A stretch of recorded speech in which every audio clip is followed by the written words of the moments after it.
दोस्तों, बात उन दो आवाजों की है जिन्होंने करोड़ों लोगों के दिलों में घर बना लिया। मोहम्मद रफी और किशोर कुमार। दोनों की गायकी में अपना अपना रंग था।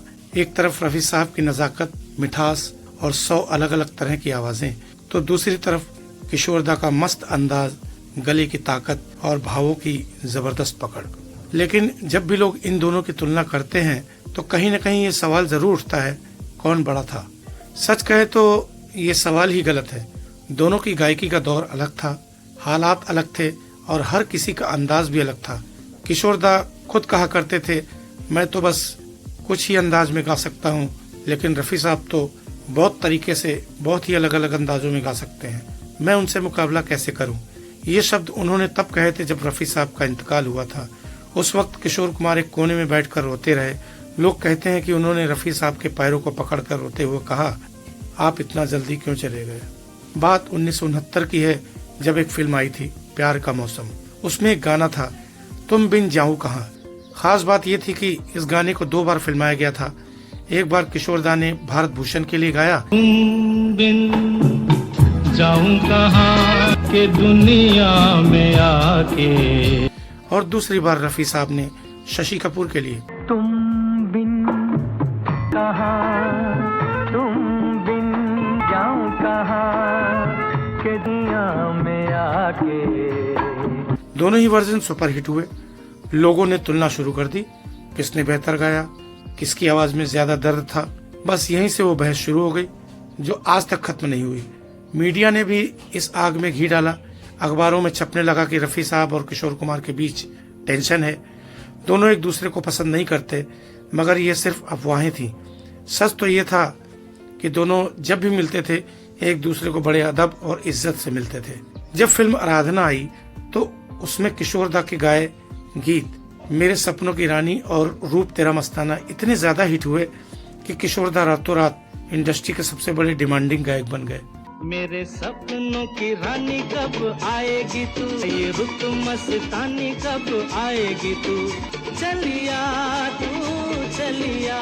रूप तेरा मस्ताना हर मेरा दीवाना, भूल कोई हमसे ना हो जाए। यहाँ तक कि राजेश खन्ना ने कह दिया था कि उनके गाने अब सिर्फ किशोर दा ही गाएंगे। उस वक्त कुछ लोग कहने लगे थे कि किशोर ने रफी साहब को पीछे छोड़ दिया है। इत्तेफाक से इसी वक्त रफी साहब कुछ वक्त के लिए गायकी से दूर हो गए थे। लोग समझ बैठे कि शायद वो हार गए, लेकिन सच तो यह था कि रफी साहब हज करने गए थे और वहां से लौटने के बाद उन्होंने कुछ समय तक गाना छोड़ दिया था। वो एक आध्यात्मिक सफर पर थे। लगभग 1.5 साल तक उन्होंने कोई गाना रिकॉर्ड नहीं किया। इधर किशोर दा का कैरियर बुलंदियों पर था। वो हर फिल्म में गा रहे थे और हिट पर हिट दे रहे थे। लेकिन जब रफी साहब वापस लौटे तो उन्होंने फिर से अपनी जगह बना ली। उनकी दूसरी पारी उतनी ही कामयाब रही। उन्होंने कई नए म्यूजिक डायरेक्टर्स के साथ काम किया, नए हीरोज के लिए गाया और यहाँ तक कि नेशनल अवार्ड भी जीता। कभी दोनों एक साथ स्टूडियो में भी रहते थे।